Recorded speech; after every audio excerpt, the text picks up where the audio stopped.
Okay, many years ago a bloke called Francis Bacon said, important families are like potatoes. The best parts are in the underground. And I think tomorrow when we go up to the cemetery we can see some of those best parts of the Swasbrick family. Well, a warm welcome to you all as we commence what we hope is to be a great weekend and a meeting of the old and new family and friends. Many of you have travelled far to join us, and it gives us great pleasure to know how much we value our Swasbrick family heritage. There is something very secure and pleasing in knowing your roots and just how you came to be in this great country. And if you take anything away from this weekend, we hope that as you feel you are part of a great pioneering family that made a significant contribution in shaping this land into what we appreciate and value today. The Spanish have a saying that blood makes you related, but loyalty makes you family.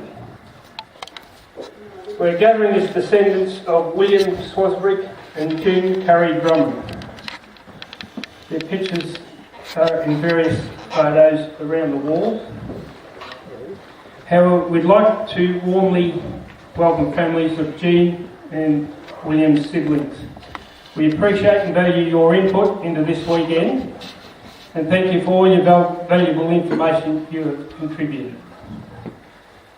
The Swasbrick story goes back another generation to Yorkshire in England, where William's father, John, was born in the township of Ampleforth in Yorkshire.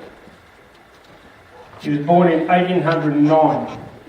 William's mother was Mary Ann Regan, an Irish girl from County Cork. We're not sure exactly when they immigrated or how they met, but they married on the 11th of July 1842 in Melbourne and spent several years in the Plenty area before settling on freehold land in Whittlesea. This is where our William was born and grew up.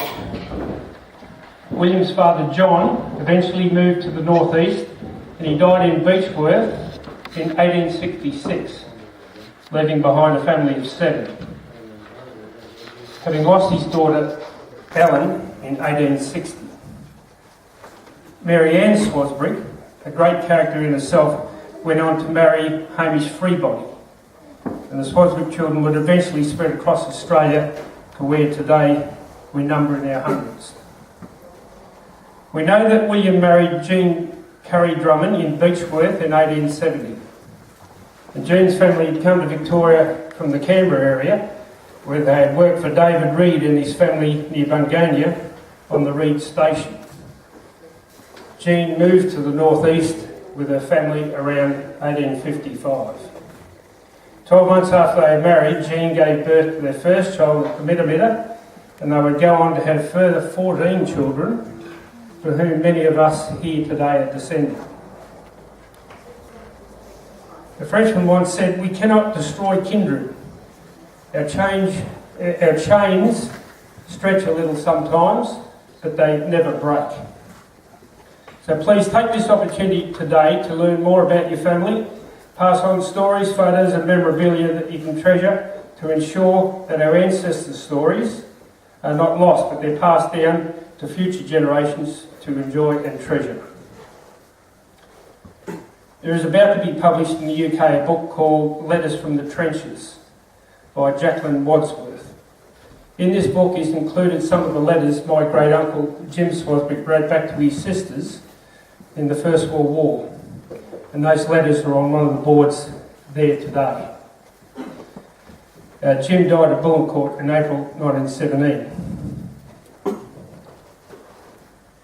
I'll keep Pat Swasbrick and Janet Duncan informed as to when this book will be available for purchase for those interested. Okay, before we get on to housekeeping, I'll just leave you with one thought. I smile because you're all family, and I laugh because you can't do anything about it. Okay, some housekeeping in regard to the exchange